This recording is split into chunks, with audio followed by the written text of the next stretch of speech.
আসসালামু আলাইকুম। আপনারা দেখছেন ইব্রাহিম 360, সাথে আছি আমি ইব্রাহিম খলিল। আজকে টিউটোরিয়ালটির মাধ্যমে আমরা ক্লাস 7 এর ইংরেজি চ্যাপ্টার 6 এর 6.3 এ গুড রিডার যে অ্যাক্টিভিটিসটা আছে সেটার সমাধান নিয়ে আলোচনা করব। চলুন শুরু করা যাক।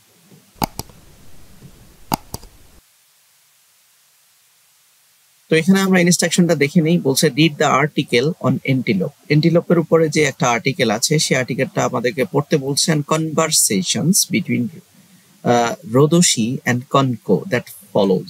নিচে যে রোদসি এবং কনকো নিয়ে যে ডায়লগ আছে অ্যান্টিলোপ নিয়ে, সে ডায়লগটা আমাদেরকে পড়তে বলছে। তো আমরা অর্থ সহ পড়ব।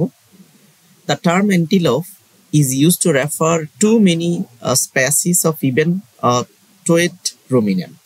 অ্যান্টিলোপ শব্দটি এমনকি পায়ের আঙ্গুলের রুমিনেন্টগুলোর অনেক প্রজাতিকে to many countries in Africa and Eurasia, যেগুলো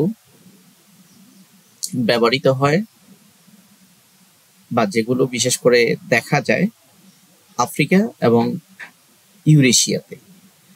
talking about the antelope, its horn are most interesting part. আমরা যদি হরিণের কথা বলি, এন্টিলোপ বলতে হরিণের, শিশু হরিণের কথা বলি, তাহলে it horns are most interesting part. কারণ হরিণকে দেখার কিছু নাই, হরিণের শিংটা আমাদের কাছে interesting. The size of the shape of antelopes horn very greatly. বিশেষ করে এই যে হরিণের শিংয়ের যে সাইজটা, সেটা কি হয়, সে সাইজটা খুব গ্রেটলি মানে অনেক ব্যাপকভাবে পরিবর্তন হয়। ইট escapes is not an options. If escape is not an options, antelopes are capable of fighting back. তো মূলত পালানোর কোনো বিকল্প না থাকলে হরিণ কি দিয়ে লড়াই করে? তাদের শিং দিয়ে লড়াই করে, হর্ন দিয়ে লড়াই করে। Baby antelope which is called calf is an easy target. বিশেষ করে বড় হরিণগুলোকে বাঘ বা ভাল্লুকে টার্গেট করতে পারে না, ছোট হরিণগুলোকে, বাছুর হরিণগুলোকে টার্গেট করে, যাতে তারা সহজেই কি করতে পারে, এগুলো ইট আপ করতে পারে। That is why the mother kept it in a secret locations until it become stronger. এই জন্য এন্টিলোপেরা তাদের বেবি এন্টিলোপকে সিক্রেট প্লেসে রাখে, নিরাপদ দূরত্বে রাখে, যতক্ষণ পর্যন্ত তারা স্ট্রঙ্গার না হয়। It uses its horn to fight against the lion. বিভিন্ন ধরনের লায়নের শিকার থেকে বাঁচার জন্য তারা কি করে, বিভিন্ন লায়নের সাথে যুদ্ধ করে, বিভিন্ন টাইগার্সের সাথে যুদ্ধ করে, এবং তারা which live in herd, তারা কি একতাবদ্ধ হয়ে বসবাস করে, একসাথে বসবাস করে। It is difficult to determine how long antelope live in wild.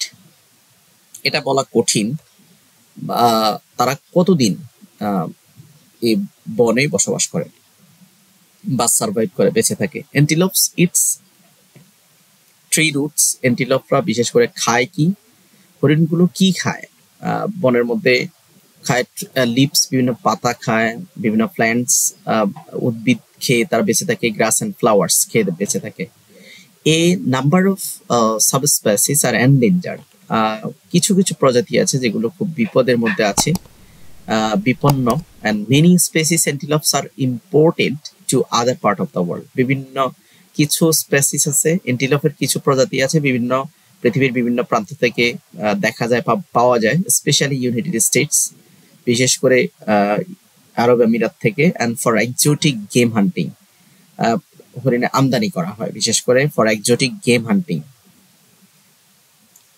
খেলা শিকারের, বহিরাগত খেলা শিকারের জন্য।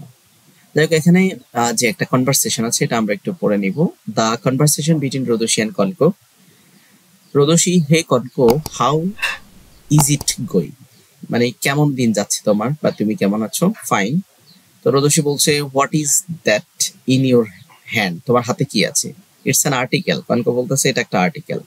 রোদসি বলছে article, article article about that, কি নিয়ে আর্টিকেলটা? কনকো বলছে আই এম নট শিওর, আমি শিওর না, আমি নিশ্চিত না। I have been trying to understand what it is about but no luck so far. কিন্তু আমি চেষ্টা করছি বুঝার, it is about but no luck so far, এখন পর্যন্ত আমি বুঝে উঠতে পারিনি। তো রোদসি বলছে লেটস মি সি, আমাকে দেখতে দাও। কনকো বলছে sure. It's talk about something called antelope. এটা তো antelope নিয়ে। What is an antelope? রোদসী বলতে কনক বলতেছে। রোদসী বলছে it's some kind of animals, I think. আমি মনে করি antelope হচ্ছে এক ধরনের প্রাণী। কনক বলছে how did you gauge it? তুমি কিভাবে বুঝতে পারলা?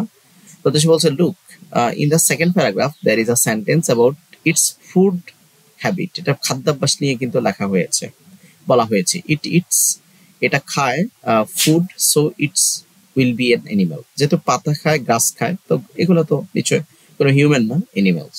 কনক বলছে right, wait look the fifth sentence, পঞ্চম সেন্টেন্সের দিকে একটু তাকাও। দে হ্যাভ বেবিজ, তাদের বেবিজও আছে। এ baby antelope is called cafe, এবং বেবি অ্যান্টিলপদেরকে কাফ বলা হয়।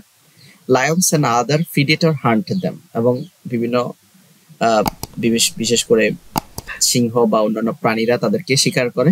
প্রদর্শী বলছে yeah, the baby cow is called a calf but it is not about a cow, কিন্তু এটা কাউ নয়।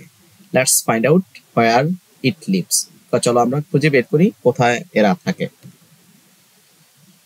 কনক বলছে we don't know about how do you find out, আমরা এগুলো কিভাবে খুঁজে পাবো? আর রোদসী বলছে first we can find out word live, আমরা প্রথমে শব্দ লিভ শব্দটা খুঁজে পাই, and then read the full sentences if there is or not. তো কনক বলছে the word leave is not used here, এখানে লিভ তো এখানে ব্যবহার করা হয় নাই। and what can we do, এখানে বলছে রোদসী বলছে যে read again the first and last line, প্রথম লাইন এবং শেষ লাইন আবার পড়ো। three countries named are mentioned, এখানে তিনটা দেশের কথা বলা হয়েছে, but last one, is it United States, এটা কি আরব আমিরাত? ইম্পোর্টস অ্যান্টিলপ, আরব আমিরাত অ্যান্টিলপ ইম্পোর্টস করে, so it is not it's living place, এটা তাদের লিভিং প্লেস না।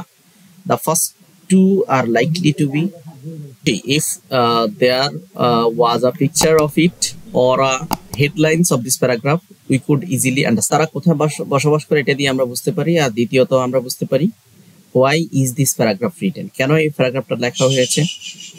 if there was a picture, যদি একটা ছবি থাকতো, or headline of this paragraph, প্যারাগ্রাফে যদি হেডলাইন থাকতো, we could easily understand, আমরা খুব সহজেই এটা বুঝতে পারতাম।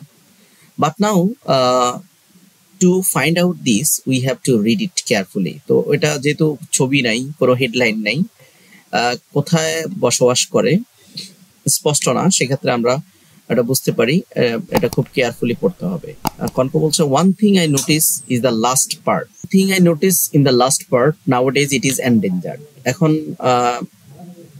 একটা বিষয় হচ্ছে I notice in the last part, আমি শেষের অংশ যখন ফলো করছিলাম, nowadays it is endangered, এটা খুব বিপদ আসন্ন। I think it would be an awareness increasing report about antelope, I think it would be awareness increasing report about antelope, আমি মনে করি এটা কি হবে, অ্যাওয়ারনেস হবে, ইনক্রিজিং রিপোর্ট অ্যাবাউট antelope নিয়ে কি করা, অ্যাওয়ারনেস ইনক্রিজ করা। তো রোদসী বলছে most probably, but this article also doesn't explain properly, এই আর্টিকেলটা প্রপারলি এক্সপ্লেন করে নাই, but now I am quite curious about it, আমি এটা নিয়ে খুবই উদ্বিগ্ন। কনক বলছে we can ask our teacher about it tomorrow, আমরা আমাদের টিচারকে পরবর্তী দিন জিজ্ঞেস করতে পারি এই বিষয়ে। বলছে ওকে, রোদসী বলছে okay, and see you tomorrow, bye. এই ছিল 6.3।